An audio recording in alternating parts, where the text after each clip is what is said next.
Hello, everyone. Hi, welcome to this session called Intertemporal Social Preferences.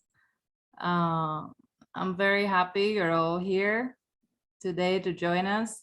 I'm taking some time so that more and more participants can join us. Unfortunately, I have to inform you that one of our speakers, Thomas, he won't be able to make it today. He sends his honest and sincere apologies. He really wanted to be here. We really wanted him to be here too. Unfortunately, these things happen. We wish him the best, and we will continue with the schedule as is. But we will take some more time for discussion and for some back and forths. And that's why we invite all participants to join us when a presenter and a discussant have finished. Please go ahead and ask questions, raise your hand, and we will all be very happy to hear your questions and answer. First presenter for this session tonight will be Felix. Felix, whenever you're ready, the floor is yours.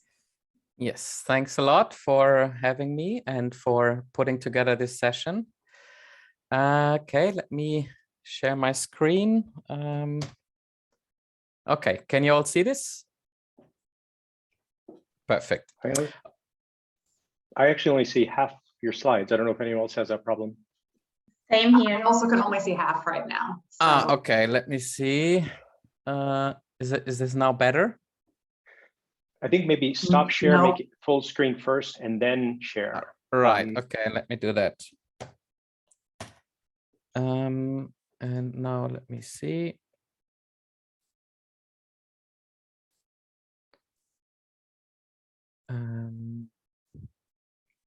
Is that better? That looks good. Okay, perfect. Okay, so yeah, so thanks for being here. So today I want to talk about joint paper with Thomas Lauer about cooperation in an intertemporal context. And so I think it's quite clear that while there's many situations in everyday life that can be described by or that have a social dilemma structure. So we often talk about cooperation problems, and they can basically be found all over the place. So you can think of sort of small scale cooperation problems. So if you think about working together as a team in companies, but you can also think about more global scale cooperation problems such as climate change or speaking during the pandemic of getting everyone vaccinated. And many of these cooperation problems actually have an intertemporal component. So if you think about the example of climate change, it's clear that while we have to make some costly investments today, but then the benefits of these investments will not realize immediately, but will also will realize later and potentially even only benefit future generations. Same as if you think about the provision or maintenance of public resources such as fishes in the ocean or other resources. Now, obviously, you have some direct benefits from exploiting these resources, but then there are also some costs attached to this, but these costs will only realize later. And last but not least, if you think about team incentives, like writing a joint paper, an academic paper, there's some costs to it that occur immediately, but then the benefits, at least in terms of publications, will only realize quite a bit later, as we all know. And now, obviously, this literature, there's a huge literature on cooperation, and we know a lot about what are the mechanisms and the channels through which cooperation is affected. But this literature basically has only looked at static context, so basically has ignored this intertemporal component. And sort of in the spirit of this session, we thought that, it's time to have a look at it and to test whether everything we know about social preferences and everything we know about intertemporal preferences, do these insights actually carry over when we look at a situation where there is a potential interaction between these two. Okay, and so the main research question is, well, how does the delay of costs and benefits affect cooperation in a social dilemma situation? And then probably even more importantly, what are the underlying behavioral mechanisms? Okay, so probably if you think about the comparative statics, you probably already might have a good hunch about what will happen with regard to cooperation, but what is a little bit less clear is about what are the channels through which behavior is affected. And I think it's, well, not only interesting from an academic point of view, but obviously if you think about policy implications, it's important to know through which channels behavior is affected, because you really need to target these policy interventions to these channels. And so let me be very brief on the related literature. So obviously, as I said, there's a huge literature on social dilemmas and cooperation, and I just put some overview articles here, but they basically haven't looked at this intertemporal context. Now, we also know a lot about how people trade off costs and benefits across time. So there's this literature on time preferences, but this literature has mainly looked at individual decision context, so basically not at strategic interactions. There's 2 papers that actually just look at the mere correlation between cooperativeness and time preferences. So you might wonder, well, is it true that more patient people are also more cooperative? And there doesn't seem to be a connection. And then there's sort of a relatively younger literature where, for example, Marta also has contributed to it. I have another paper with my co-author Lucas that basically looks at this interaction between social and time preferences, but basically most of them had looked at dictator or donation games. So even also here, it's not a strategic interaction, right? It's just a single decision whether I want to be generous or not, depending on when the consequences of my decisions realize. And so the last 2 papers by Jacquet et al. And Dec and Jahedi, these are the only 2, as far as I'm aware of, that look at cooperation in this intertemporal context. And they find, so they have a different game, slightly different setup, but they do find that, well, if you delay the benefits then of cooperation, then contributions decrease. But I will show you in a second what I think we will add to this.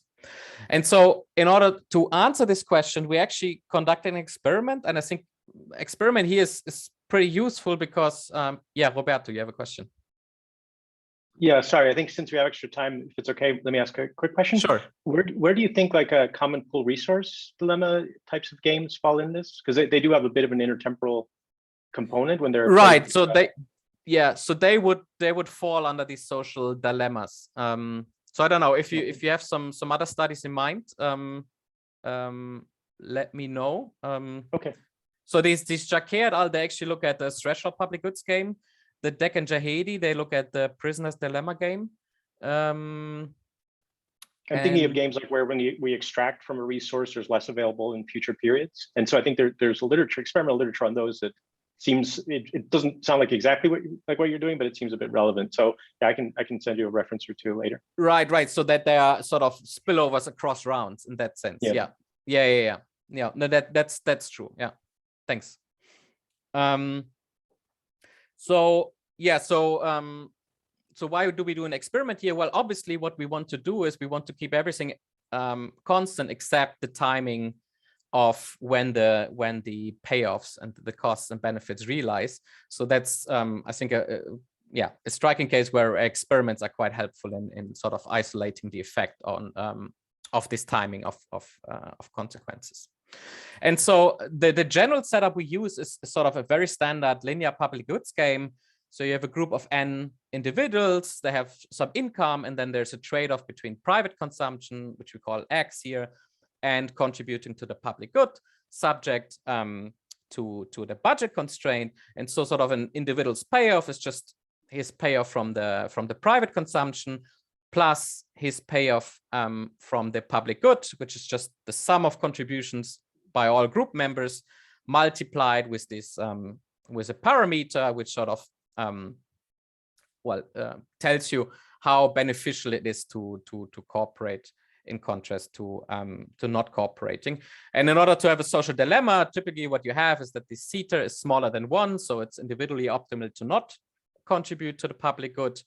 However, if you sort of consider the benefits to all group members, then it would be socially efficient to contribute. And now, so this is sort of in a static context. Now we want to put this game into an intertemporal context. And so basically what we will have is, so we have these two components. So we have this payoff from the private consumption, and then we have the payoff from the public good. And then what we will do in the experiment, we will just manipulate when these two payoffs realize. So they either realize immediately, so and then in this case, the payoffs don't get discounted, or they only realize in the future, and then they will get discounted with a factor delta. So in the experiment, we won't distinguish between, well, we won't have hyperbolic discounting, so we don't distinguish between long run and discounting and present bias. So for the sake being, we just use the delta here. And so, so the exact parameters were actually like this. So we had groups of 4 in the experiment. We gave them an endowment of 20 points. The MPCR, so this multiplicator, was 0.5. And then we had these 4 treatments where we basically, it's a 2x2 between subjects design. So basically, we manipulate when the payoffs from the private consumption and the public good realize. So in the standard case, which we call now, basically all the payoffs happen immediately. Then we have a case where basically everything is shifted towards the future. So here we don't change the trade-off between the marginal costs and benefits of cooperation. And then we have these 2 asymmetric cases. So one case now later, which is, well, it's costly now to contribute, but then the benefits only realize in the future. And then we also have the reverse case where it's basically the benefits occur immediately, but the cost only occur in the future. Okay, so these are the 4 treatments we have. And so as a time frame, we have 12 months and in 1 day. So basically all the payments that were made via bank transfer, so which typically takes 1 day, which also means that, well, present bias is unlikely to play a role because, well, it's in 1 day, getting the money in 1 day on your bank account isn't really immediate. Okay, and so in the experiment, so this is basically the basic setup we had. And then in the experiment actually had multiple parts. So first of all, we just want to know what is the effect of delay on cooperation. So basically we just let them play a one-shot game and all the group members decide simultaneously how much to contribute to the public good. And then we also, as I said, we want to understand the mechanisms. So what is sort of causing this potential effects on behavior. And so here we elicit a bunch of things. So first of all, we elicit beliefs about others' contributions using this interval method by Schlag and van der Wele.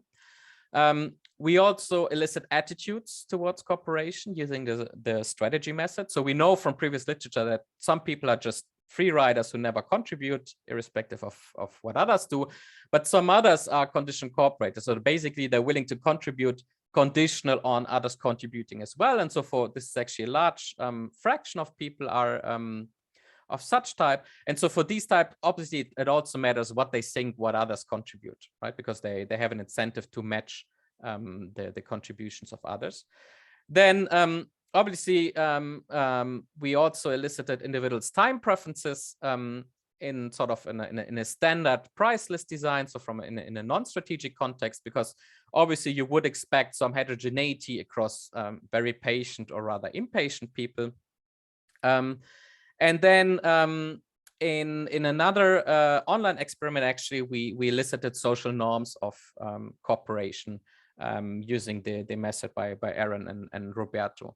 And so here the motivation is, so there's a recent article by Fair and Schurtenberger who argue that lots of behavioral regularities in these type of settings can be explained by social norms. However, social norms at the same time have been shown to be quite context dependent. So for example, if you frame it an action as giving rather than taking, people, well, it seems that social norms are different, right? So and you could imagine that adding this intertemporal component to this decision situation actually might change what people think is socially appropriate or not. Georgia, you have a question? Yes. all 4 people within the group were subject to the same time dynamic. So for everyone would be either today and they all knew about it, right? Yes, exactly. So basically so we have a between subject to the design. So everyone only experiences one of the 4 treatments. And then basically, but everyone in the group is the same. So we only look at homogeneous groups in that sense. And the beliefs are about others' contribution given the treatment. Yes. Not as now. Okay. All right. Yeah. Okay. Yeah. Exactly. Okay. So here's actually how we elicited these preferences for cooperation. So this is the standard design by Fischbach et al. So basically you ask people, and this is done in an incentive compatible way, how much do you want to contribute conditional on others contributing 0, 1, 2, etc. up until 20. And so basically if you're a free rider, you should fill this table all with zeros. However, if you're a condition cooperator, you basically you're more willing to contribute the more others contribute. And yeah, so I won't go into details, but probably most of you know this design, but this is done in an incentive compatible way. And it's important here because beliefs don't play a role, right? So it's basically, it's like a sequential game where you as a second mover, you can condition your choices on the choices of the first movers. Now here, sorry, it's a bit blurry. So this is how we elicited time preferences. So it's sort of a standard price list design. You can either choose a smaller sooner or larger later option. So it's either 50 euros today or something between 51 and 75 euros in 12 months. And then obviously, well, the sooner you switch to option B, to the right side, the more impatient you are. And then finally, so for the social norms, as I said, we use the Krupka and Weber method. So basically, we asked people to evaluate the social appropriateness of contributing 0, 1, 2, etc. up until 20, conditional on others contributing 0, 5, 10, 15, or 20 on average. And then you could rate this on a scale from 1 to 6, so from very socially appropriate to inappropriate to very socially appropriate. And then basically incentives were such that if you match the modal response of all the participants in the experiment, then you will get paid 10 euros, and otherwise you wouldn't get anything. So it's basically a coordination game where the social norm is the focal point. Okay, and so as I said, so we did this lab experiment where we have around 250 participants. We randomly assign them to one of the 4 treatments, and then we elicit their cooperation attitudes, their choices, their beliefs, and their time preferences. And then we have an online experiment, different people. Again, we randomly assign them to one of the 4 treatments, but then they actually don't make choices. We just elicit the social norms for cooperation in this setup. And as I mentioned, so for the payments, basically, we try to hold everything constant except the time on when the participants received their payments. So everything was made by a bank transfer, and you would either get it tomorrow or in 12 months. Okay. If there are no questions regarding the design, let me actually jump to the results. So first thing is, so with regard to cooperation choices in the one-shot game, so in the standard game, without any delay, we see cooperation rates about 50%, which is pretty standard in the literature. So the bars are the mean contribution, the small dots, you can see these are obviously the individual contributions. You can see some heterogeneity. But yeah, so on average, you have contributions of 10. So now what happens if you shift the benefits to the future? So obviously this makes cooperation less attractive. And so you probably would expect that contributions decrease. And this is exactly what you find. So basically contribution rates drop by about 50% down to more or less 5 on average. Now, if you shift the cost to the future, but the benefits are now, it's clear that cooperation now out of a sudden becomes more attractive, right? So you should expect contributions to increase, sorry. And this is exactly what you find. So we observe an increase by 71% to about 16 on average. You can also see that there's a lot of contributions of 20 up here. And then finally, what happens if you shift everything towards the future? So then, as I said, you don't really change the marginal incentives for or against cooperation. And this is also what we find. So it's basically, you don't find any difference compared to the standard case without any delay. So in that sense, I think the comparative statics are relatively clear and straightforward, and probably as you would have imagined them. Now, what becomes a little bit more interesting, I think, is the underlying mechanisms. And before showing you this, I can show you sort of a sanity check, because what we are looking at here is basically, so these are results from linear regressions where we use an individual's degree of patience as we elicited with this price list, and see whether this sort of correlates with people's cooperativeness. And you can see is when the costs and benefits of cooperation realize at the same time, then basically we don't have any correlation between patience and contributions, right? So there's no correlation per se. But if you go into this case where the benefits are delayed, you find a strong correlation between these two, right? So if you're very impatient, so if you're to the left here, then contributions are very little. Whereas if you look to the right here, so these are the very patient people, you almost see no treatment effect any longer, right? So if you have a delta of 1, then our treatment manipulation doesn't do anything to you because you don't care when you receive the benefits. And then we also find that then the contribution rates are very similar across the context, and vice versa. So if you have delayed costs, then obviously you get a negative correlation. So in that sense, it's a sanity check of our manipulation and our measures. Roberto, yeah.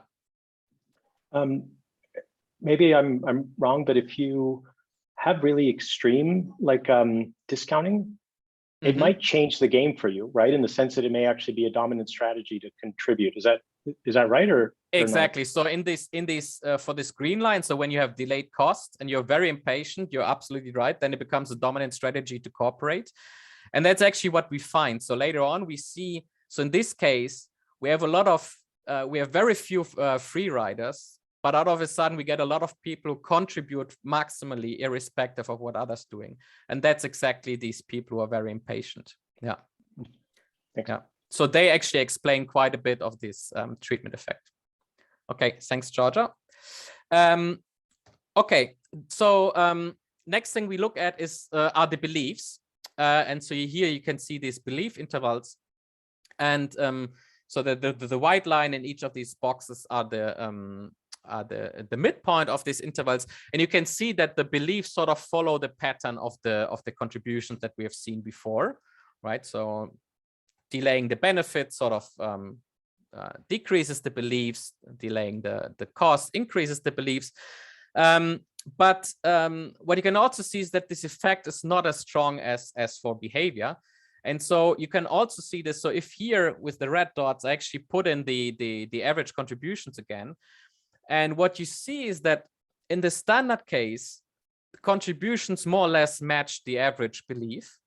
So it's again showing you that on average, people are conditionally cooperative.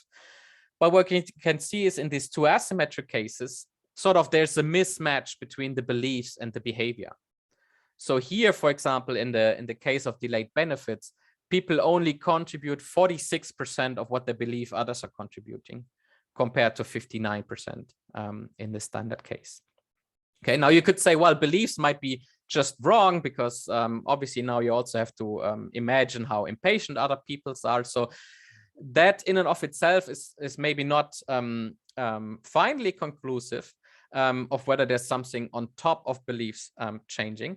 But for exactly that reason, we have the strategy method, where beliefs, at least not first order beliefs, shouldn't play a role, because you can actually condition your behavior on that of the others. And what you can see here is that you also here, you see a shift in behavior. Okay, so there are several things you can see from here. First of all these lines are upward sloping, meaning that on average, people are conditionally cooperative, so they are willing to cooperate more the more others cooperate. But and you can also see that all these 4 lines actually have a similar slope. So it's not the case that sort of this adding this intertemporal component changes the general attitudes towards conditional cooperation. But what you can see is that there's some parallel shifts in these 2 asymmetric cases.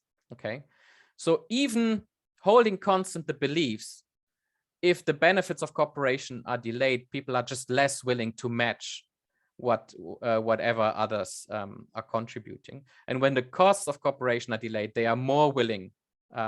So they're even happy to contribute more than what others contribute.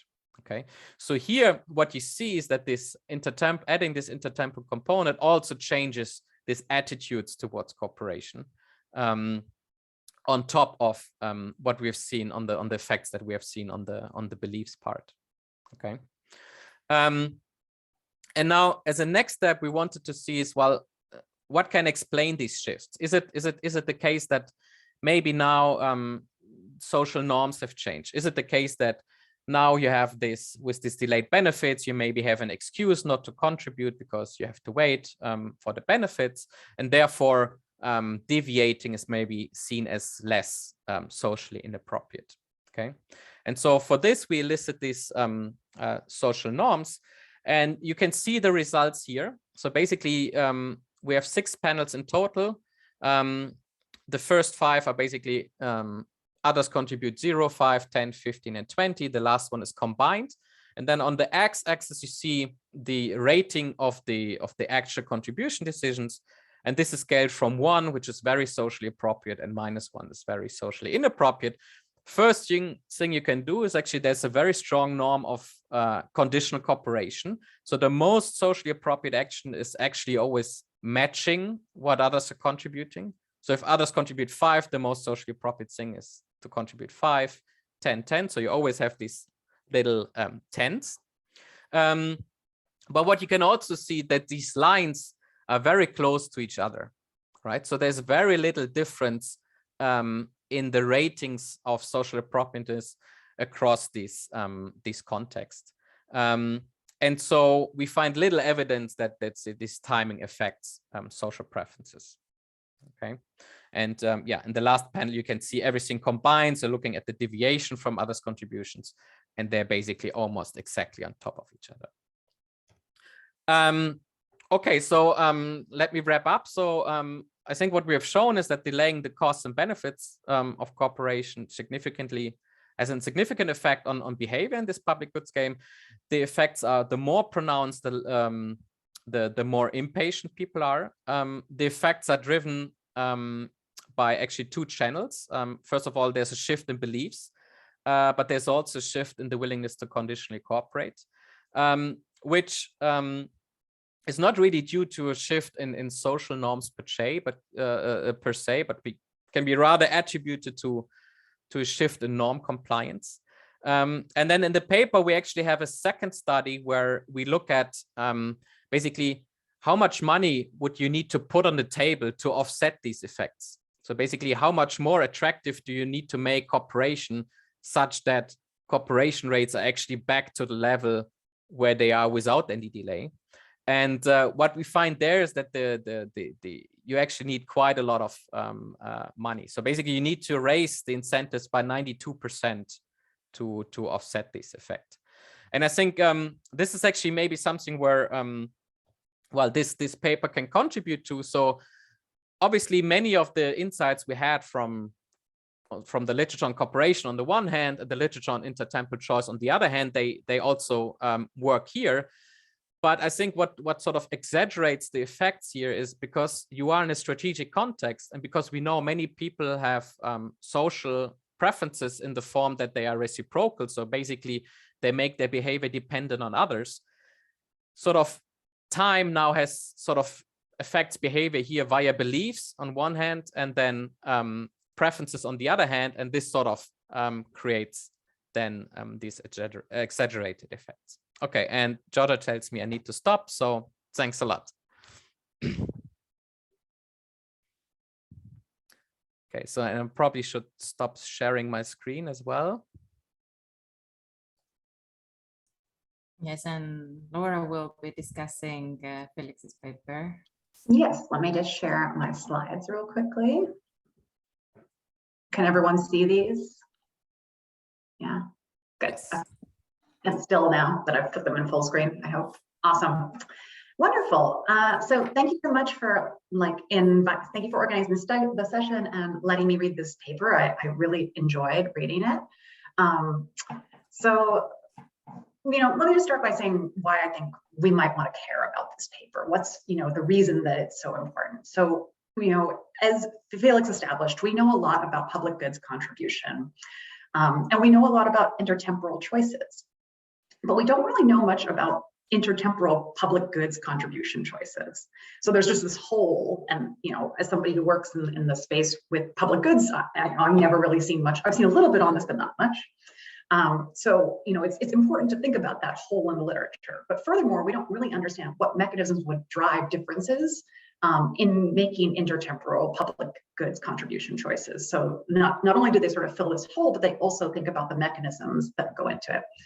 And understanding the mechanisms will allow better designs of interventions. So let me just quickly summarize the paper, which already Felix did a great job of. The authors measure public goods contributions, beliefs, and discount rates, while varying, when benefits and costs of public goods are felt either in the baseline, now and now, either second one, now versus later, so the costs come now, but the benefits come later, which clearly makes things worse, right? When the costs come later, but the benefits come now, which makes things better, or when the costs come later and the benefits come later, which looks about the same, right? Kind of exactly what we would expect, in some ways incredibly comforting to see this graph. So it made me think about how this kind of relates to my own life, and I think that the AEAs and being a discussant is a perfect thing to think about in this context, actually. So now Laura is ready to contribute a lot on behalf of later Laura. This happens to me quite a lot. I don't know if it happens to the rest of you, but I'm seeing some smiles in the people who I can see. So in March of 2021, I agreed to discuss at least 3 papers because I know that I am in 3 sessions this time, and I must have said yes to more and they didn't get picked up.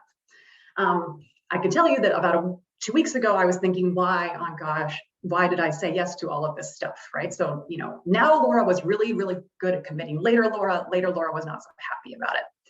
But I do personally think that there's a lot of collective benefit to these sessions and to discussing others' papers, and I personally get a lot of benefit from doing it. It's just it's difficult in the moment when you're making the payment, right? And the individual costs to me come later. So I was thinking this might be why we ask discussants 9 months early to become discussants versus asking them 1 month ahead of time, right? And it's certainly part of the reason I personally commit and possibly overcommit is because I have uncertainty in my time budget so far in advance. And so, I kind of want to think a little bit more about the uncertainty in the time budget that people have, an uncertainty about your budget 1 year from now, right? Which is not something that Felix's paper really got into as much. It's like thinking about this idea that there's uncertainty in just what the world will look like to you in a year. So, what drives increased contributions? They find that increased contributions are driven by changes in beliefs of others' actions and the levels of conditional cooperation, believing that others will give, they believe others give more if costs are later and benefits are now, right? And so token for token, conditional cooperation is higher when the costs are later, but the benefits are now. So that's sort of what's happening, is there's like sort of this kind of virtuous cycle, if you will, that I believe other people are going to be more cooperative if the costs are delayed, and because I'm a conditional cooperator, I too will be more cooperative in that setting. So like I said, I think there's both these two things. There's higher beliefs of others giving, and then there's higher token for token reactions to that as well. So if you believe other people are giving 10 tokens, for example, and the costs later and the benefits now, that means that you're going to match with over 10 tokens. Looks like, if I'm reading this particular figure from Felix's paper correctly, which is just amazing to me. And whereas the other treatments only are met with approximately 4 to 7 tokens when you think someone's going to give 10. So like I said, there's this really cool virtuous cycle taking place here that I don't think Felix really got into in his talk today, but I think it's something to think about, because it's like, wow, how far can I push this virtuous cycle? Like, how many how many papers can I get Laura to agree to discuss if I asked her, 11 months before the sessions were instead of 9 months instead of when the sessions were? If I want to, create a really, big public good, how far off do I have to push off the bonds to be able to afford it, right? 20 versus 30 years, et cetera. So some questions for discussion, which I think we have some time for, is how far can we realistically push out costs, right? So you could try this with different time delays. And then can we test if this is driven by uncertainty of budgets in the future? What would you use the money for if you, like we could ask people, what would you use the money for now versus if you lost it later, right? And to think about my own thing, like would I commit to being a discussant in so many sessions if I had to make my slides in March when I was asked? What if I had to block out the time in my calendar in December/January? Would I be a better understanding of my future budget, and would I be more or less likely to contribute given that sort of better understanding of the budget that I'm facing further in the future? So with that, I say thank you for the organizers and thank you, Felix, for this great talk. And I'm curious to hear your responses to some of the things that I put out there. So I'll stop sharing. Yeah, thanks a lot for the discussion and the your comments. I think, I mean, so this probably wasn't as clear, but yeah, this vicious cycle, I think this interaction between these conditional preferences that we have and the beliefs, this is really that triggers this strong effect that we have here, right? And obviously, if you really think about this, then obviously the question is, where does it stop? So if everyone realize that everyone else is doing the same, then obviously you have this trickling down effect where in the end probably no one should contribute anything anymore. And I mean, there are papers showing that this imperfect conditional cooperation leads to sort of this decline of cooperation over time. I think in general, I mean, obviously there's some policy implications for situations where you actually can determine the timing of the so as you mentioned now, so obviously if you ask for volunteer, then you can exploit these effects.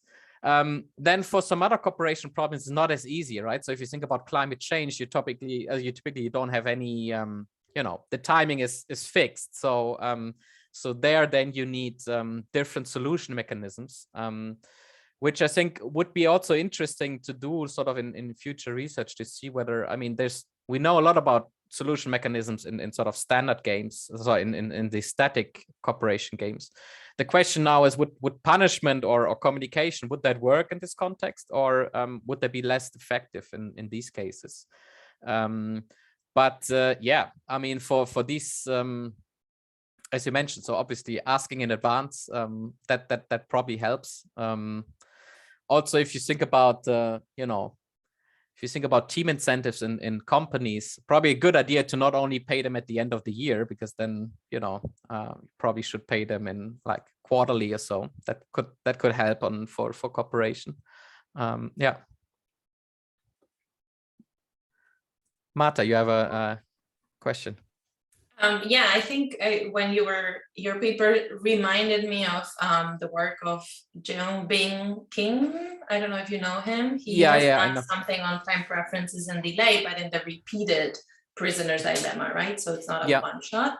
And some of the applications that you mentioned seem to be, if we're doing teamwork, sometimes it's a one shot, but sometimes it's repeated, right? So maybe you had insights as to how to think about those, different strands and different contributions to the literature and how we should relate them or think about them. Mm-hmm. Thanks. Yeah, no, he also has something on bargaining, I think. So I need to look at it again. But now, obviously, I mean, this literature on infinitely repeated games has sort of these discounting factors sort of inbuilt, right? So that's it's sort of looking at this from different angle. Now, obviously, here in our context, also, I mean, it's actually something we didn't elicit. Hindsight, I would have liked to do that. So it's about the beliefs, how impatient other people are, right? So obviously, in a normal social context, you need to form beliefs about others cooperative or not. In this context, you have to form this additional belief about, well, how impatient are they? Because it might be that, well, someone else is not contributing just because he's selfish, but it might also be he's just not contributing because he's very impatient, right? And so, you need to think about more things. I think they are complementary, but there are definitely ties, and it could be nice to link Yeah. Yeah. Not totally related, but maybe a little bit touching upon what Laura said. Do we know anything about intertemporal loss aversion? If it's kicking earlier on in the future, that might give an explanation a little bit about the cost in the future, right? Mm-hmm. Like if you put it in the loss aversion domain. I don't know of any papers, maybe there are. Not sure either. I haven't seen anything, but yeah, it's a fast-growing literature. So Yeah. I mean, for loss aversion, I don't know of any papers either, but I think you can think of the bracketing as well as really mattering. And Alex Imas has work on that, and that would suggest would give us some hypothesis, right? Depending on when you open and you close the brackets and how you integrate gains versus losses over time. That could be interesting. Yeah. Yeah, I also think, I mean, there's this paper that shows that people are less loss averse when you decide for others. So in that sense, so if your future self is like a more distant person, which is maybe similarly distant than another person, you would expect maybe loss aversion to play less of a role. But obviously this would needs to be tested. But yeah. sort of, I guess if you push things away, either sort of spatially or like in time, probably people react in a less biased way, if you want to call loss aversion a bias. I think there's some literature on that, but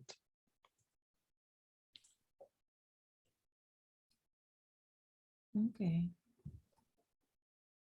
Do we have, I see something in the QA. No, it's okay. Eugene is giving a suggestion. Yeah, there's okay, I need to check that. Yeah. Okay. Any more questions? We invite the audience to raise their hands too. If you want to join, it might be a webinar type, but we're open to questions. If not, let me share my screen. And thanks a lot for the comments and suggestions.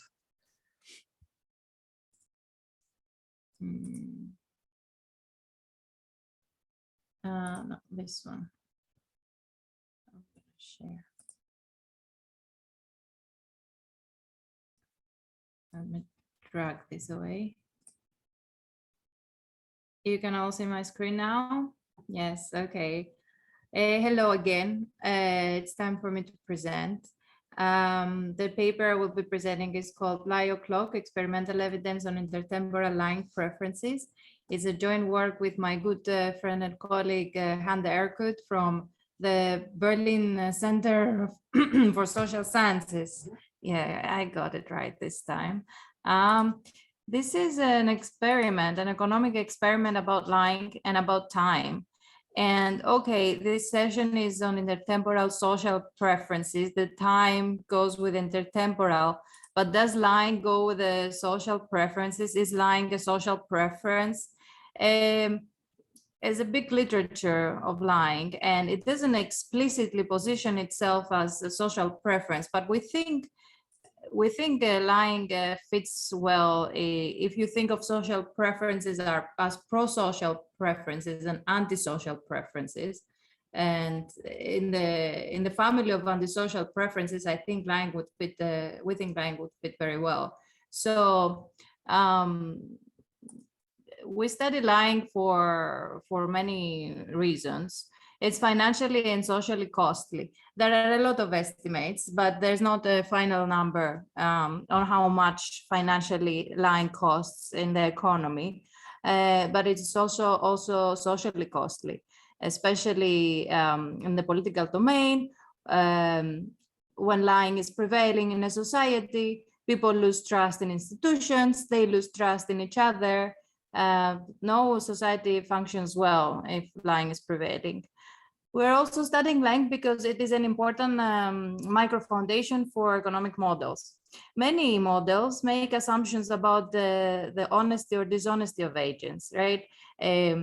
think of public economics and optimal tax policies. How can you design optimal taxation if you're not sure whether people are honest about their income declaration? Or matching models, are people honest about their type? Are they revealing their true type? Usually we treat these agents as always honest or as always dishonest. So we have to create the perfect contracts that will bring out honesty from people. But you know, we need to study lying a little bit more precisely to put numbers on things, so we don't make these very generalized assumptions in these models. So it is very important to study lying. Maybe I've convinced you about it, but it is very difficult to study lying because by definition, the most successful cases of lying in the society, in the world, are those that we have never heard anything about. So this is a place where experiments are very useful.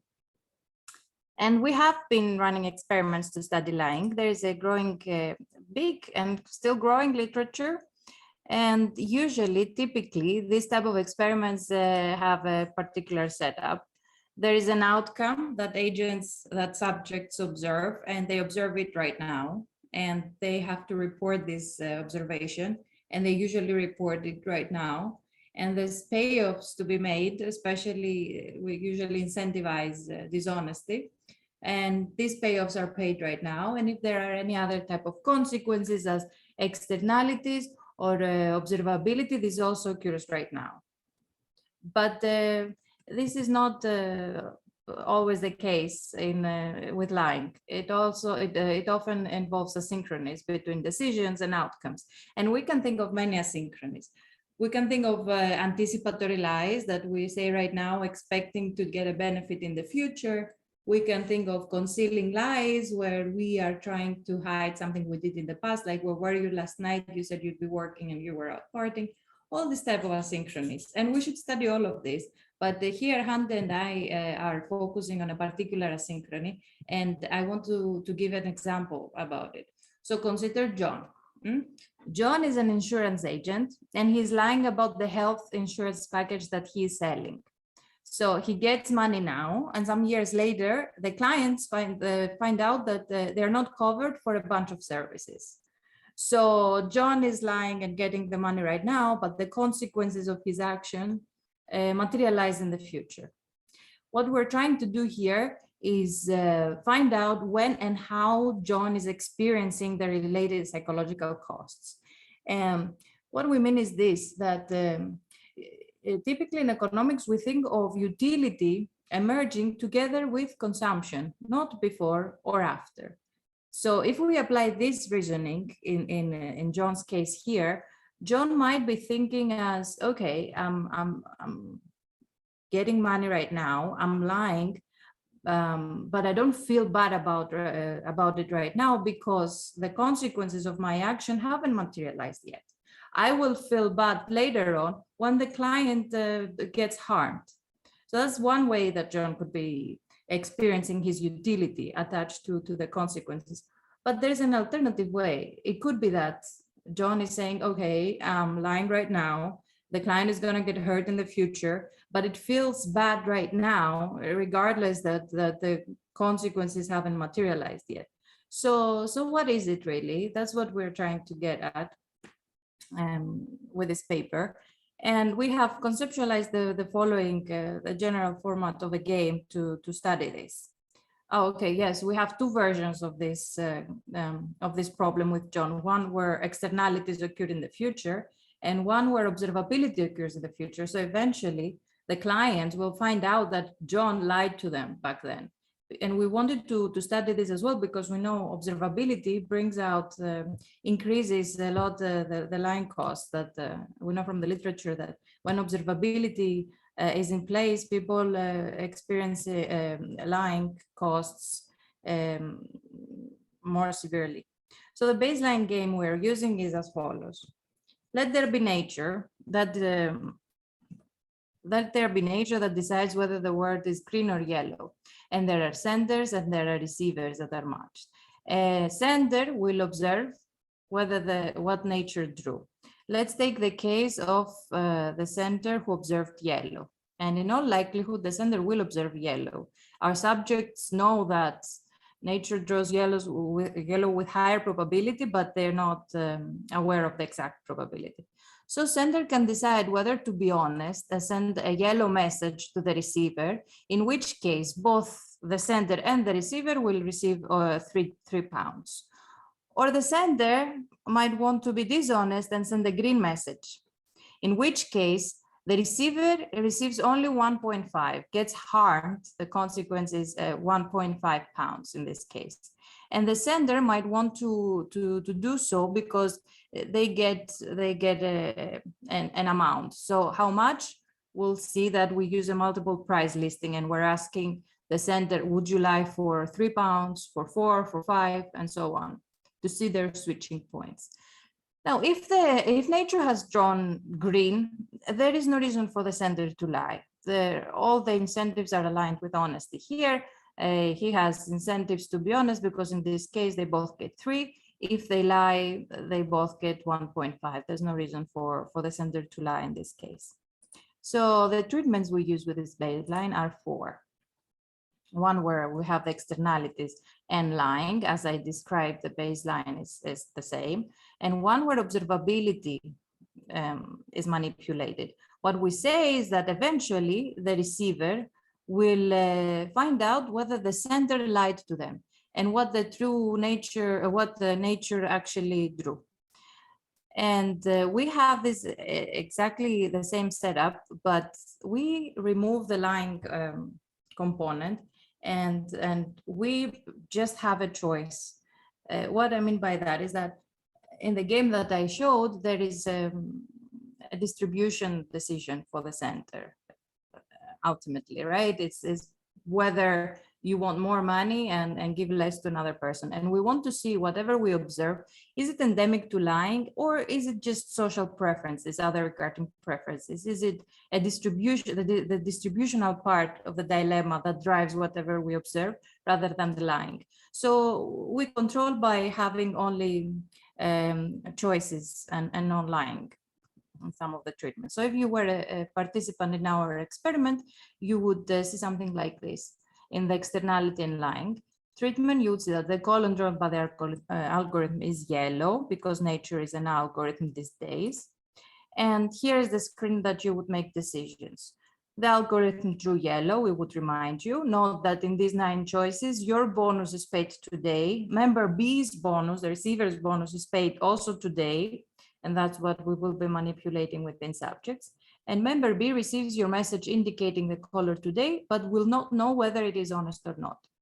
And we ask that they make their choices. In the left-hand side, there are always honest choices where you report yellow, while in the right-hand side, you send a dishonest message. And we're asking your switching point, basically. Would you send a yellow message and get 3 today, and member B gets 3 today, or would you do it for 2.5? So the first 2 lines here are sanity checks. Basically, the first one is the first and second are spitefulness, and then there are reasons for the sender to start to choosing on the right-hand side. What we're changing within subject is this today. We make it a month, and we make it a week. And we want to see whether that has an effect on how people decide. And since we are at it, we might as well elicit risk preferences. Why? Because we're going to set the curvature for some structural estimations that we will perform later on. We know that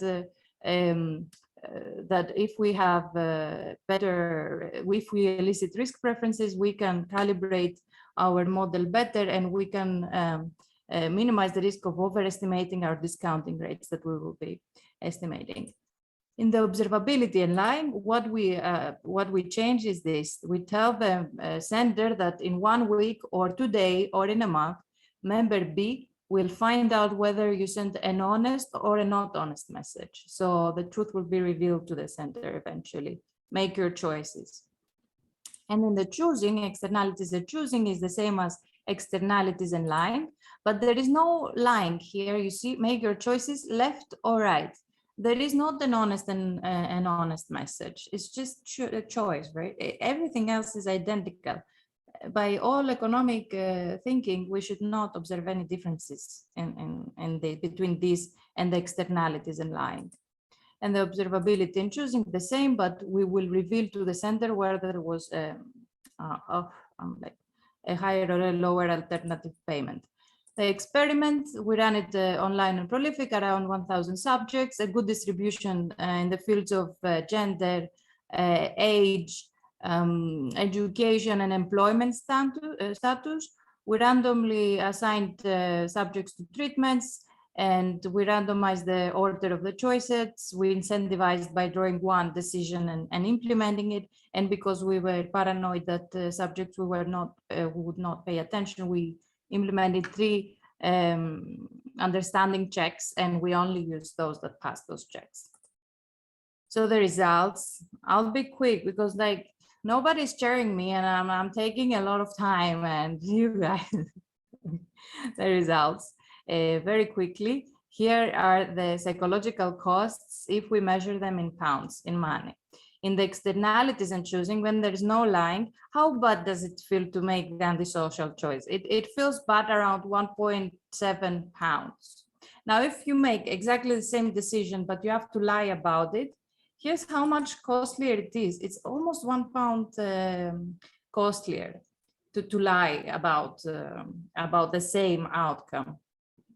And if I'm making an antisocial choice, not lying, and the other person observes, it is costlier. And it's even more costlier if I'm lying about it and the other finds out. And intertemporally, we see that different dynamics emerge, different treatments. We'll say more about this when I explain the estimations, which I'll do very, very fast.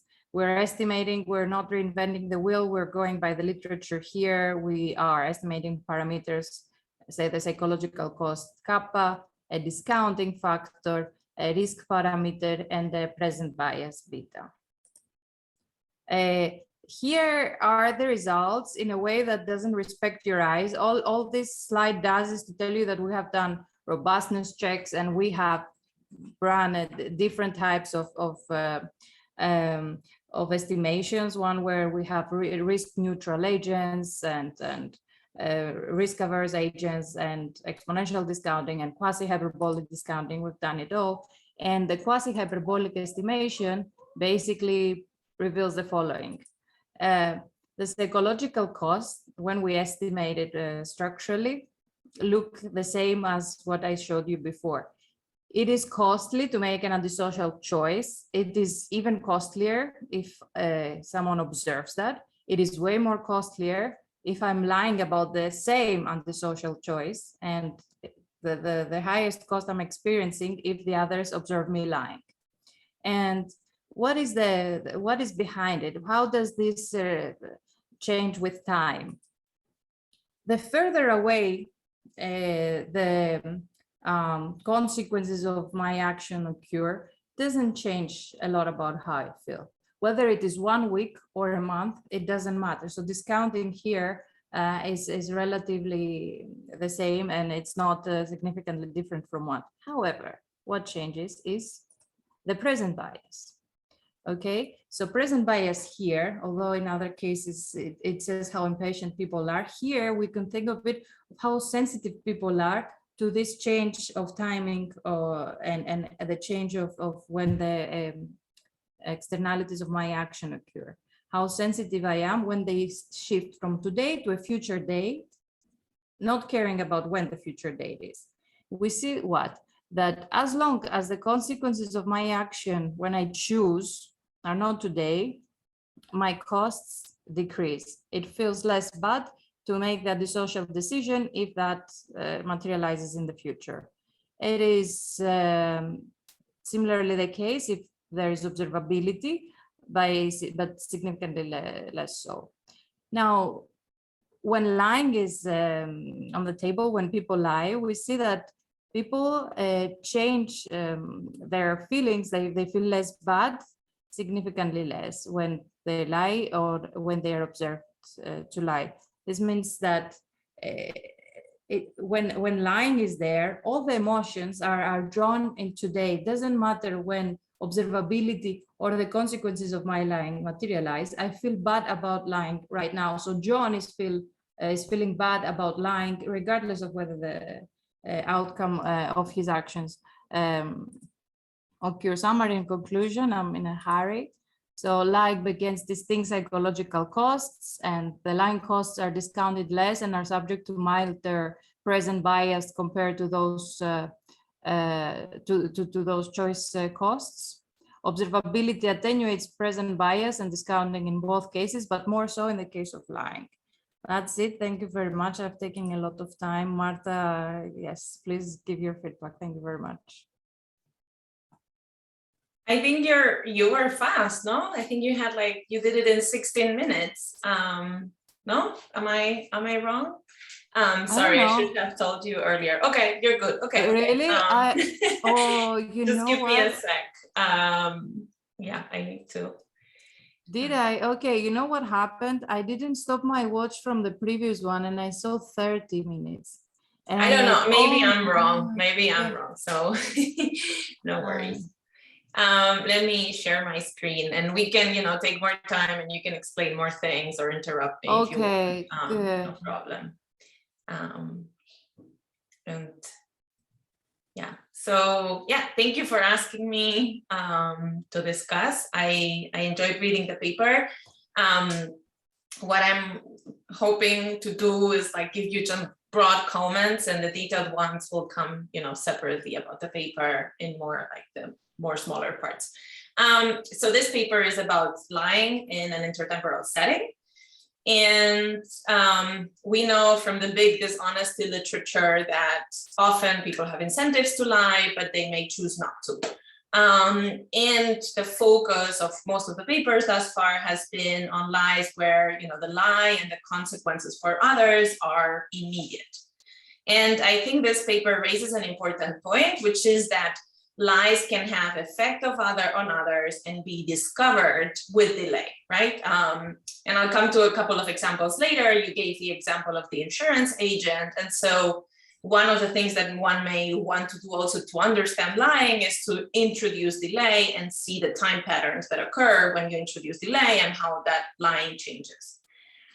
Why should timing matter? I think your paper is aiming or is making a contribution and also helping us understand the drivers of a lying aversion or the psychological cost from lying. And I was thinking of 3 of them that I think have been discussed in the literature. It could be that lying per se is something that I dislike. And so what I dislike is the act of lying, and that happens when I lie. And so the cost of that this utility should be immediate, right? Now, there is evidence as well that people do not like seeing themselves as liars, which could also occur at the same time, but they also don't like others seeing them as liars. And this reputational observability channel is one that you manipulate. And so if that matters, and you could think that timing also matters because you're delaying the observability in some of your treatments. And then the third one is that lying obviously is for personal benefit at the cost of someone else often, and that's the case in your setting. That's the externality channel, right? And so you're also delaying that. And so maybe by introducing delay, you're telling us something about the utility of lying or how these elements that are part of the lying cost are discounted over time. So that raises questions about how to think about lying motives and not lying motives. What do we learn with your paper? I think I take 2 very quick takeaways are, well, if we delay the externalities of lying, right? So if others are hurt from the lie, but later, do people lie more? No, right? We don't see changes in there.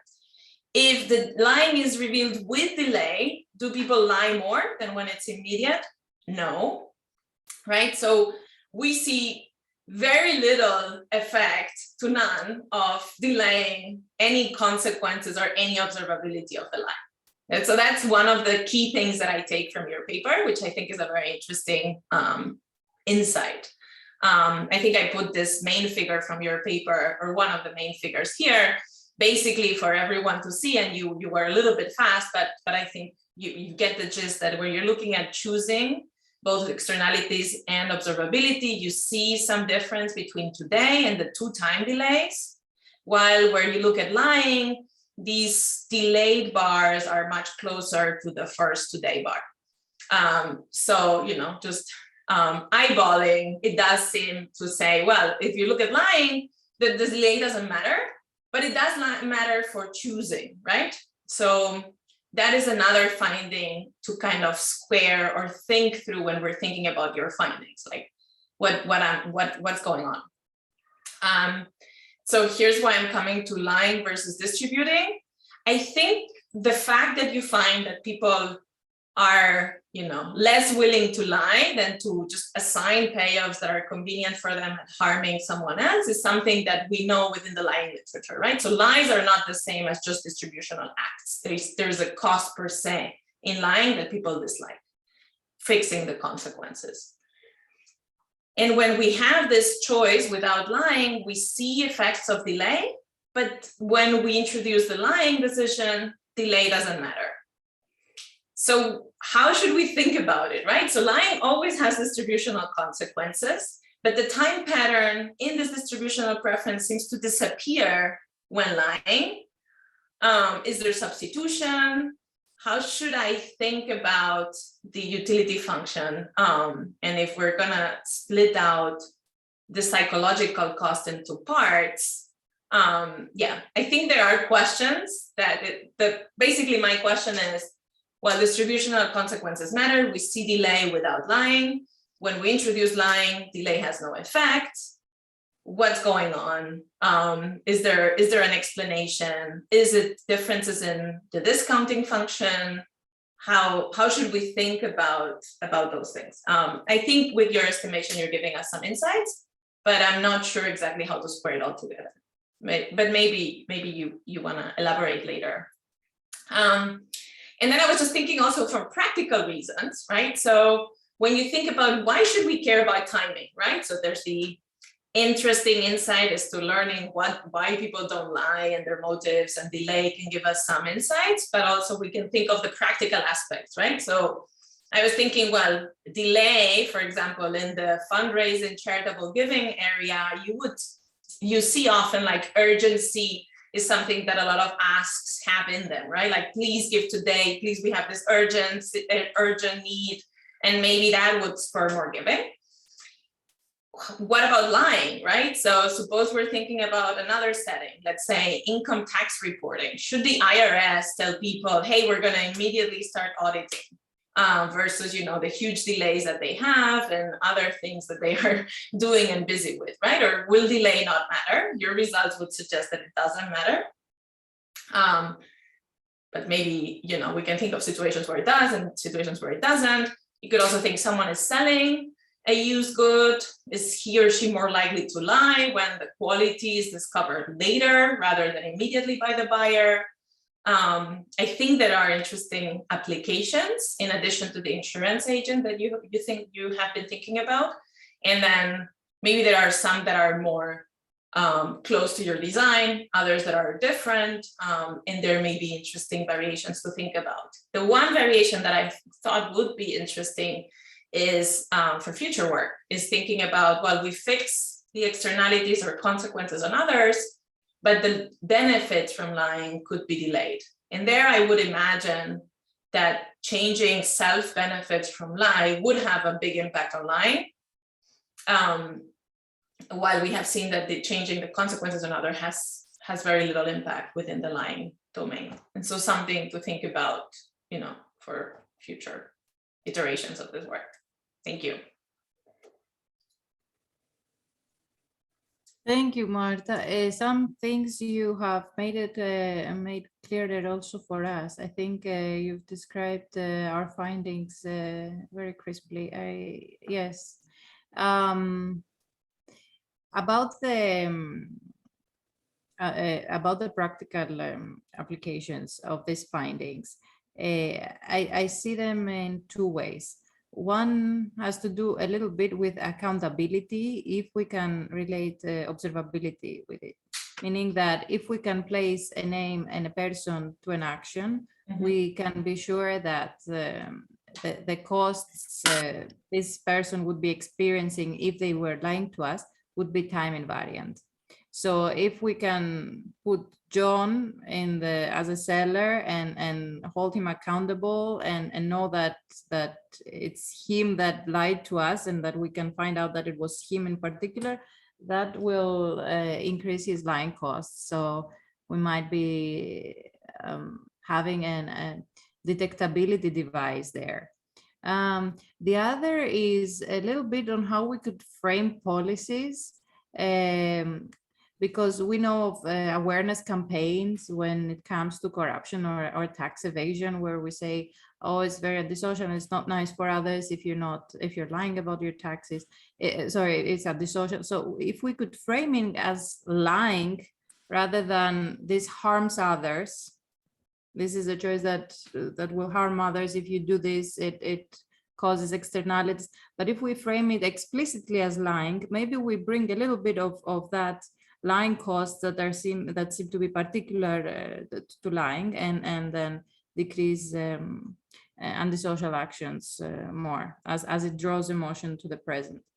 Now, you're right that we are finding that lying and equivalent distributional choices, they get distinct psychological costs. And we need to think a little bit of why. Is it because it's a social norm? Is it the Kantian way? What is it? All we're trying all we're saying with this paper is that these costs are so strong and they're time invariant. It's great for policy if we can use them and steal them to agents when they are making economic transactions, such as selling an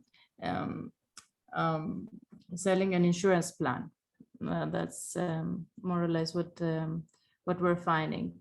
I mean, I think it's all interesting because both Roberto and Felix have added papers. I know about the reference that Roberto brought in, and one of my minor comments in the paper was like, yeah, you want to look at Florian Eder and Friedrich Schneider's paper. Well, they are like more in a Charnes-Duffenberg kind of game where you make a promise and it's about trust, and they basically see no effect of delay on how people, make their promises or keep their promises. And Felix, I think, has a working paper as well on this and doesn't find much effects of delay, right? So that seems to me to indicate that a lot of the disutility happens at the moment we're making that decision, independent of the consequences, and it's somehow very sticky, right? Because in Florian's paper, I would have expected that delay matters, right? You promise to trust today, and a week later, you're like, oh, well, whatever, right? Things have happened and I have now an excuse not to follow through with the promise, right? So I think it is nice, and maybe we need a meta-analysis of all of these papers, because basically they're all bringing us to think, well, it's telling us something about lying. It's not just one paper. If we find it in different papers, I think there is a nice story to it. The one thing that I was going to add, which I think comes and relates to Marisa's paper that's coming up, is this idea of uncertainty, right? So with delay, there's also uncertainty, and you could use it as an excuse. In the settings we are studying, I think for now, there's not that much uncertainty, maybe strategic if you don't know whether someone will follow the promise, if you're in a promise game, but generally we don't have that uncertainty. And maybe if we would have a little bit of uncertainty, it could serve as an excuse. I think Marisa's paper is very different, but maybe there are links to that conceptually and relevant to lying. Yeah, and I think a little bit of the takeaway is also maybe we need to rethink on how we conceptualize utility obtainment, because the way we depict it now in economics is that it is attached to consumption, be it monetary consumption and it seems like it's not, it's detached, and we should think of new ways of theorizing about utility obtainment. And it's very context dependent and it's emotion dependent, if anything. So that's what I would like a meta-analysis to point on, I think. Yeah, but this is challenging because you're disconnecting these things and then separately identifying discount factors potentially is gonna, like, if we go into the structural way, I think there's lots of challenges. If we think about it conceptually, it's not so challenging. But I think, yeah, fitting in a discounting function without understanding what's going on is tricky. But this is maybe just my take. I should shut up. Okay, any other questions? If not, I actually wanted to ask, so this observability, so here it was basically, it was purely the transmission of the information, whether it was you lied or not, right? So I was just wondering, so if you would really like, because in the language there's lots of discuss of social image, right? So here it was really, so it's a rather subtle manipulation. So I was just wondering whether it would have generated stronger effects if, you know, you would have really created a social image concern setup.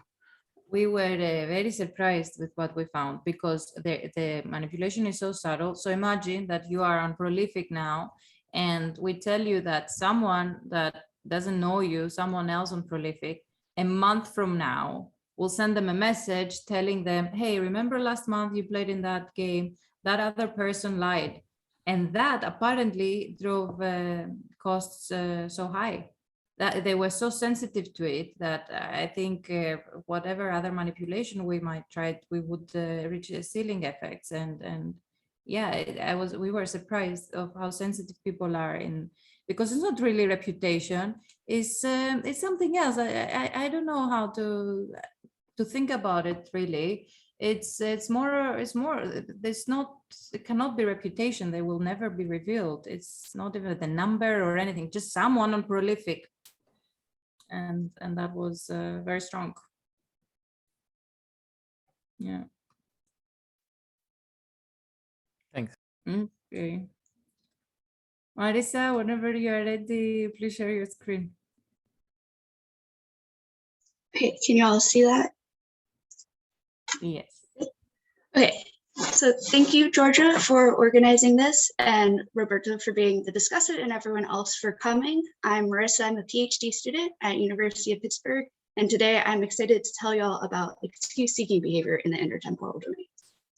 So I'm gonna start out with a quick example. Imagine there's someone who has to wake up early for work, but they really like to sleep in.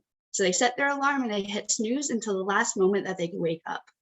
So how late they can sleep in is going to depend on how long it will take them to get to work, which is going to depend on things like the traffic. So imagine one day they know that there's a storm. They now are faced with the decision of having self-control, waking up early and getting to work on time, or sleeping in, even though they know that this is going to make them late. So I propose that there's actually a third option. They're able to not check the weather, and therefore they don't know if there's a storm or not, and they could sleep in guilt-free regardless of what's actually happening in the world. And one day if there's a storm, they might think to themselves, oh, if only I had known, I would have woken up early and I would have made it to work on time, and they wouldn't be lying to themselves. If they had known there's a storm, they would have woken up, but they made the decision to not know. So my paper looks at if people engage in this ex-ante excuse-seeking behavior in the intertemporal choice domain. And more specifically, I'm looking at if people manipulate their information sets in order to exploit uncertainty to allow themselves to act myopically. In this context, I'm defining excuse-seeking behavior as someone who would have had self-control otherwise, but they set up and they take an excuse that lets them not have self-control. So this isn't just someone who's looking for an ex post justification for their actions, but someone whose behavior depends on context. So they're going to be myopic, conditional on there being an excuse that they could take. And excuse-seeking behavior is fairly well documented in the other regarding domain, but I'm looking at it in a novel domain where you're acting selfishly towards your current self, but notably, you have to experience the consequences of your actions. So why would someone engage in excuse-seeking behavior when they're going to have to experience these consequences? Well, social and cultural norms, which overwhelmingly value self-control, can influence someone to act in a way that's long-run optimal, even if they weight their current utility higher than their future utility. However, having an excuse or justification for their behavior can dampen the signal from not having self-control, which could lower this disutility from violating these norms. And this means that it will lower the cost of giving into temptation and can therefore increase this myopic behavior. So studying excuse-seeking behavior is important for a variety of reasons. First, this is a causal mechanism that impacts self-control. And outside of the normative assumption that tends to be made that having self-control is good, there's a vast literature that shows that there's a lot of domains within society where having self-control does increase welfare on both an individual and societal level, including things like consumption savings decisions and health behaviors. Second, excuse-seeking behavior. Someone engages in excuse-seeking behavior may respond differently to a lot of policies that focus on increasing self-control. So as one example, there's a lot of nudges that focus on increasing the availability of information. Someone who engages in excuse-seeking behavior is going to respond differently than someone who doesn't. And finally, this contributes to a variety of literatures. And as one example, it helps explain a puzzle about how this persistence and naivety, because if someone's engaging in excuse-seeking behavior, it's going to kind of reduce the link between their actions and the consequences, which is going to impact learning. So to study excuse-seeking behavior, I adapted the structure from the moral wiggle room paradigm, and I ran a 2-week longitudinal study where participants made binary allocations between a real effort task. So they were paid a fixed payment, so it did not depend on how many tasks they did, and they're able to leave both weeks after finishing their own tasks. So this created a situation with a few small assumptions, like the fact that their utility function is decreasing in effort, and they have the same effort cost both weeks. This is a situation where it's long run optimal to minimize the total number of tasks completed, but participants may feel tempted to push their tasks back and leave earlier the first day. So participants made 3 decision types in a within subject design. There's 4 sets of parameters for 12 decisions total. I'm going to talk about those briefly at the end, but first I'm going to present the parameters and the results for what I call the baseline treatment. So each box represents a decision. There's 3 types. 2 with a known state where it was exogenously revealed, and 1 had uncertainty. So all 3 decision types had the same week 1 allocations, and this meant that option X always had fewer tasks to do in week 1 than option Y. In the dominated state, option X also had fewer jobs to do in week 2, so this meant that option X dominated option Y, and there's no intertemporal trade-off. So this is akin to sleeping in when there's no storm. It's not giving into temptation because it is a long run optimal, even though it's also short run optimal. So in contrast, the undominated state, the week 2 allocations were flipped. This meant that option X was doing fewer tasks now, but at the expense of doing more tasks overall, but you may be tempted because you wanted to do less tasks now. In the choice to reveal state, there's a 50% chance that you're in the dominated and the undominated state. This meant you had perfect information about the work that you had to do in week 1, and there was a big red button that said reveal, and you could figure out which state you're in. So if you're someone whose preferences differed by states, if you wanted to choose option X in the dominated state but have self-control and pick option Y in the undominated state, you should hit reveal and then make your decision dependent on which state you're actually in. However, you could avoid revealing the information and use that as an excuse to pick option X, do less now, but at the potential of acting myopically. So I'm going to quickly go through the timeline.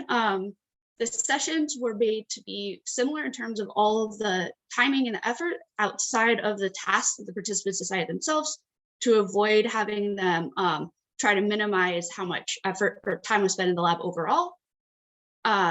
The randomization happened at the individual level, so this avoided social signaling since they're able to leave as soon as they finished their task. You didn't know what question was implemented for the other participants, so you wouldn't think like, oh, they're not having temptation or they're not having self-control. And to allow them to reap the benefits of the excuse, but also minimize uncertainty aversion, or ambiguity version, the second session task allocation was only told to them at the very end of the session, right before they left. Right. So 93% of participants their choices differed in the two exogenously revealed states. So when they were told the state of the world, most participants wanted to make these different decisions, which is picking option X in the dominated state and option Y in the undominated state. Then, based off of standard economic theory over information, we would then expect that at least 93% of participants would reveal the state. However, only 63% of participants actually did hit reveal and look at the state. And even if we've restricted and we only look at those whose preferences differ by state, we still only have 65% of participants. So this is evidence that they're engaging in information avoidance. The next step is to look at outcomes to see how this impacts myopic behavior. So this graph shows the percentage of participants choosing option X to do fewer tasks now based off of the underlying state. So all of these participants know what state they're in. The blue bars are those in the exogenously revealed states, so the known state, while the gray ones are the participants who chose to reveal the state and found themselves in it.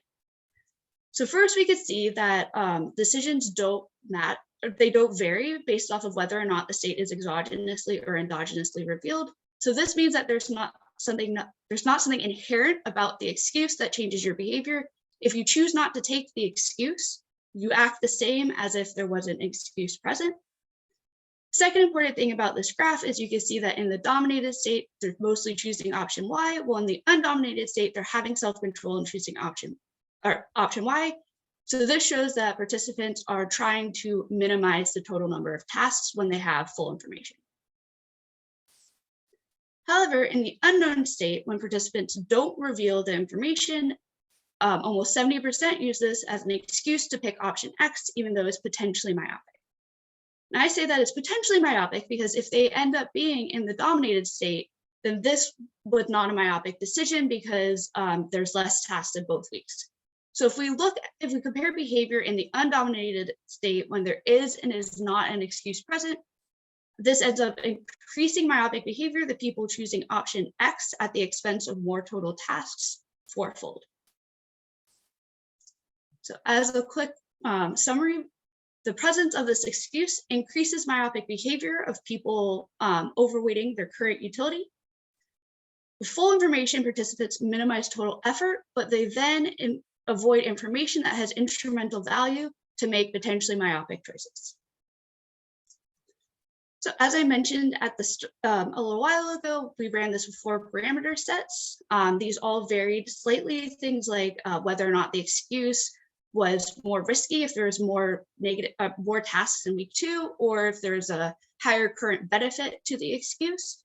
And I found that excuse-seeking behavior is robust across treatments, so I find it in every single parameter set, but it also varies in the hypothesized way. So this shows that participants aren't really confused or just averse to clicking the button. So for example, when there are more tasks in week 2, if you in the bad state of the world, participants reveal the information more. Also ran a replication on prolific where I also found this excuse-seeking behavior, and I asked some self-report measures over financial decisions and health decisions and found that people engaged in excuse-seeking behavior that was correlated with things like not checking their bank statement, paying off only the minimum on their debt, and exercising less. So the last thing I'm going to quickly talk about is heterogeneous classifications. When we look at people who are faced with a decision with an intertemporal trade-off, we usually classify them as either patient or myopic based off of if they value their long-term utility or if they give in to their short-run desires. I'm able to define this third group, the conditionally myopic, and these are our excuse seekers. So when there's no excuse present, the conditionally myopic are going to look identical to those who are patient, and they're going to act according to their long-run interests. But when there is an excuse present, now they're going to look identical to those who are unconditionally myopic, And so it's really important to be able to identify them, because if you aren't aware of if there's an excuse present or not, you're going to misclassify them.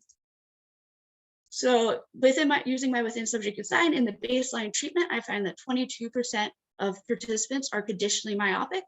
So these are going to be those who are in this blue bar, not in this blue bar, and then in this red bar. And it's really important to identify them as they look, as depending on the context, they're going to look identical to those who are patient or unconditionally patient, but they're going to respond very differently to policies.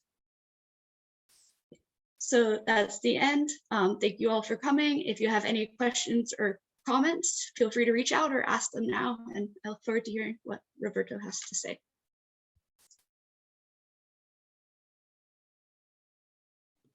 Okay, let me share my screen. Okay, can you see my slides?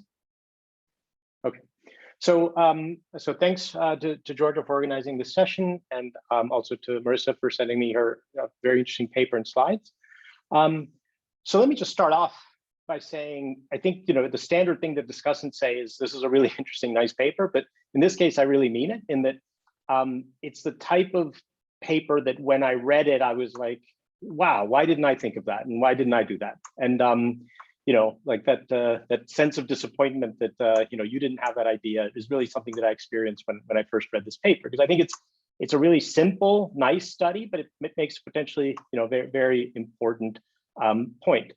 The next thing that I thought is then, well, okay, you probably did something wrong, really fundamentally wrong in the design. So, maybe there's still room for kind of doing a better paper on this.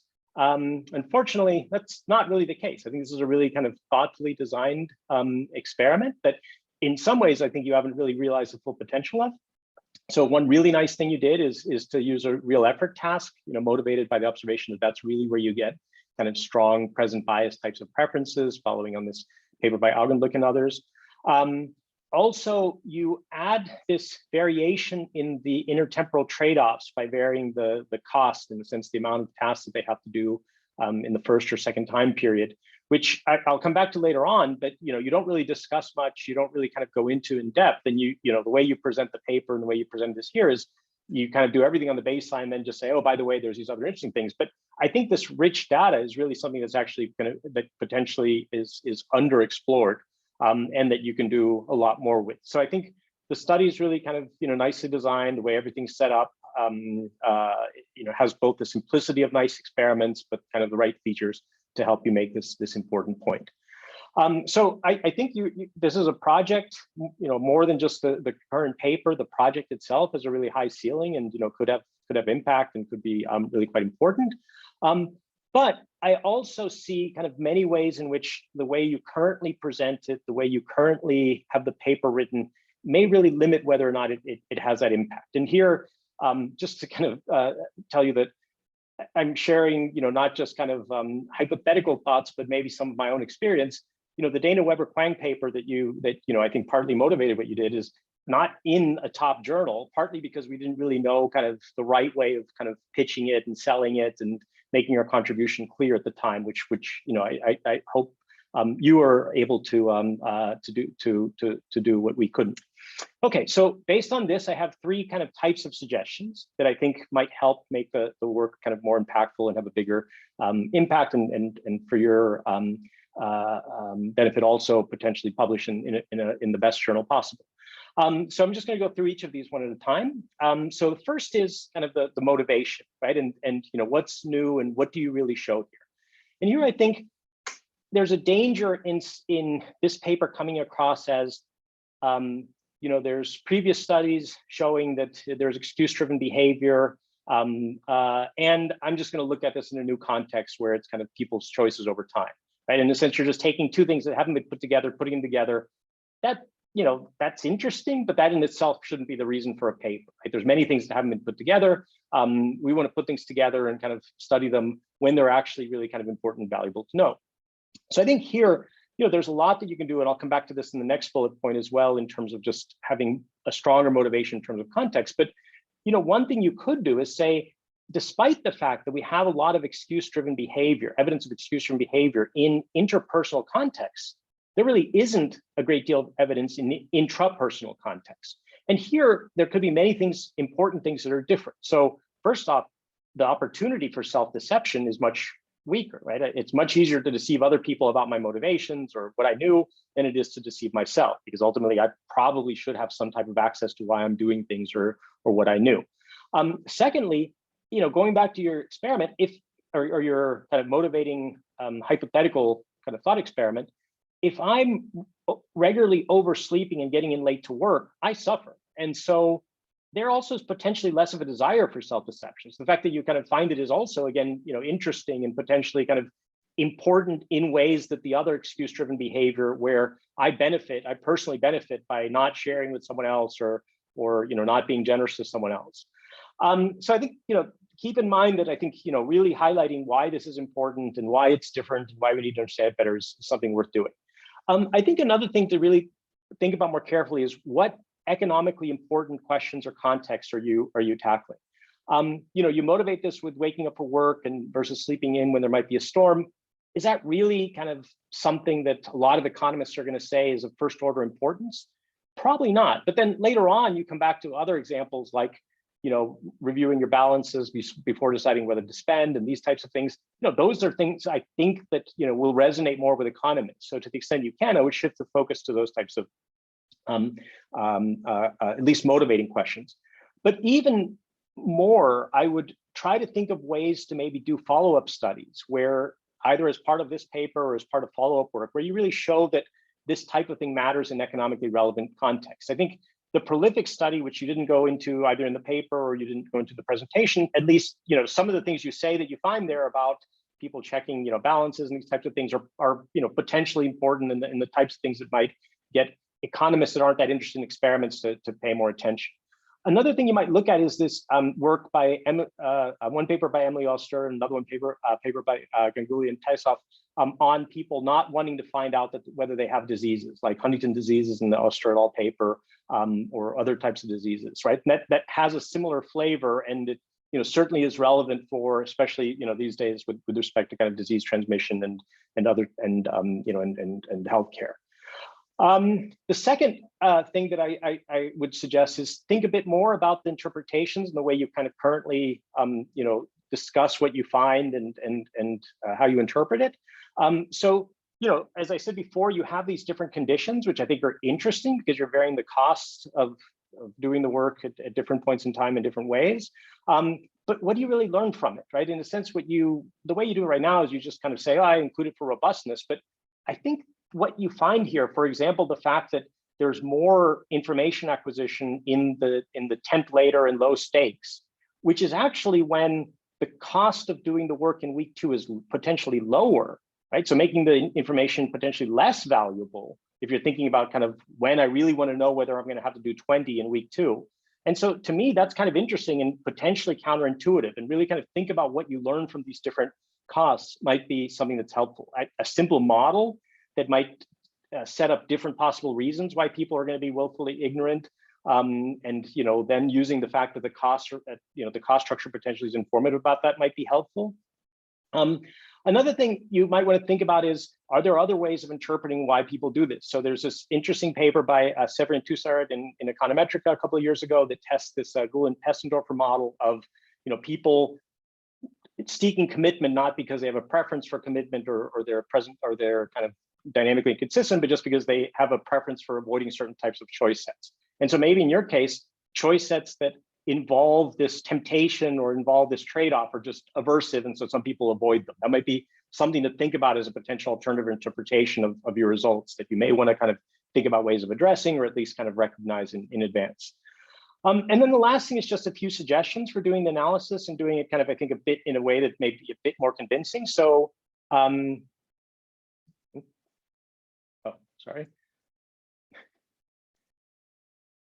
My computer slowed down. Okay, so in table 3, you have this classification. You still have like almost 20% of people that are not classified. I was just wondering, what those people are. And so maybe rather than going with the 3 types that you're interested in, coming up with an exhaustive classification, maybe in the appendix, at least showing kind of what all the different combinations of possible behavior are and how you interpret them. I also think like the term myopic and unconditionally myopic might be wrong. Are they really myopic, or is it just impatient? Maybe present bias, but I don't think you can even say necessarily that they're present bias, as opposed to just maybe kind of highly impatient. So these are just different ways of kind of doing this, I think, a bit differently. The other suggestion is your regression analysis. I'm not sure that the way you interpret the choice to reveal that it's the pure effect of that treatment in the undominated state is correct, given that you lack an interaction term, so you don't have like the full set of possible interactions. That so just I would suggest thinking through that a bit more. And then lastly, kind of something that might be ambitious, but I think you may have the data for it, is if you come up with a simple model, you might be able to do a structural estimation of what this kind of willful ignorance type of parameter, or some parameter for avoiding making the decision, or something like that, or maybe even competing different interpretations based on this very rich data that you have, where you have 12 choices from everybody across within subjects across all of these different combinations of the costs. So that's basically it. But I think I really want to stress again, I think this is a very, very nice project with important implications that I encourage you to really kind of realize. So thanks. I enjoyed reading it. Thank you for those comments. Those are really helpful to think of how to motivate it and do the analysis moving forward. I think I would say with the classifications is there is the 20%, and so I had looked at some other classifications. So those were the 3 that I had ex ante thought about, and there's actually a large percentage, so about 11% are what I almost think of as like a self-signaler. So they don't reveal, and then they pick option Y, even though they picked option X and option in the dominated state in the exogenously real one, and option Y in the undominated one. So it seems like someone who values self-control so much that they don't want the temptation at all and are just picking option Y. And then there's a handful of people who said they liked the task, so they picked the most amount and didn't reveal. So I have looked more into the classification, but I could definitely add that to the appendix and go a little more into detail with that. And then I'll definitely look into everything else you said. That's just one I could respond to right now.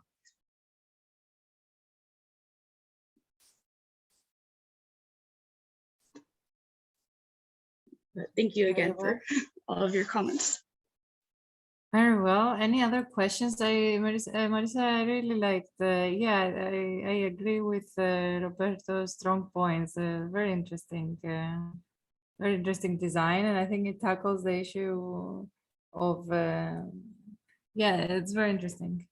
Any other questions from the audience, from the discussants or other presenters? I was just wondering whether, did you have a questionnaire where you just asked people to reason about their choices? So, I mean, I sometimes find this insightful, but just, Yeah, so I asked them to explain it, and most of them, even those who engage in excuse-seeking behavior, they'd say, oh, I tried to minimize the total amount. They didn't really mention not revealing the information.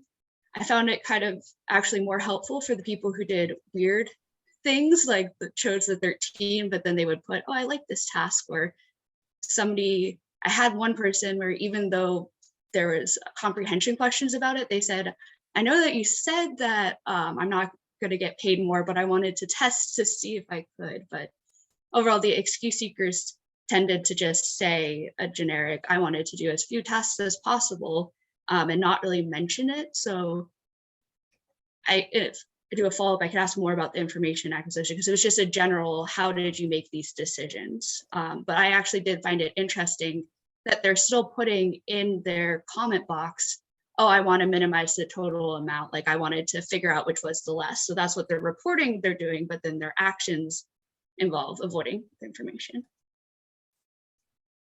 Yeah, thanks.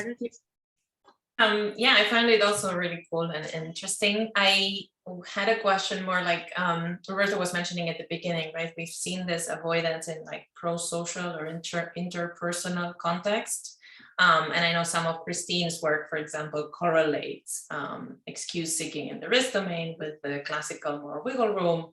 Have you done this, or have you thought of this? Or I mean, to some extent, strategically, what Roberto was saying is important. You don't want to be another paper. I think this is sufficiently different, but there may be interesting insights there. Yeah, definitely. Yeah, I've not looked at that.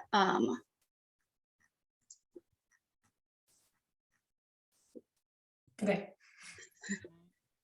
I just sent another reference, which I think also speaks to this. I think, Laura, you mentioned this also, like in terms of, you know, to what extent are all these effects that we saw, for example, with regard to dynamic inconsistency, are they really driven by sort of self-control problems, or is it really just sort of over-optimism about sort of tight or less tight budget constraints, right? So I think there's this nice paper that shows that at least to some degree, this is a part of explanation, right? So we're just too optimistic about how time constrained we are. And then when I ask you 9 months in advance whether you want to be discussed, you say, of course, sure.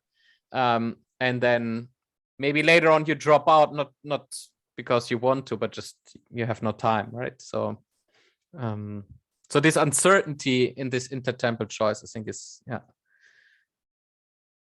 Mm.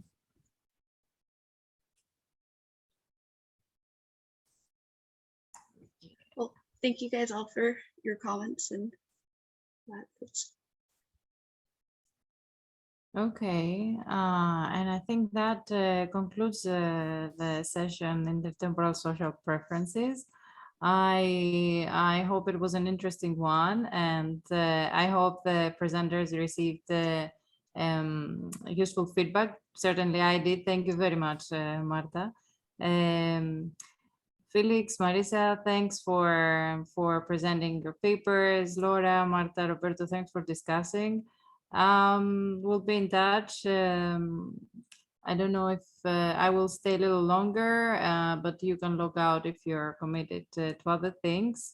Stay safe these days, and yeah, we're not done with Corona yet, so upgrade your masks, everyone, and yeah. Thank you for organizing. It was good seeing you. Thanks for organizing it. Thank you. Take care. Take care.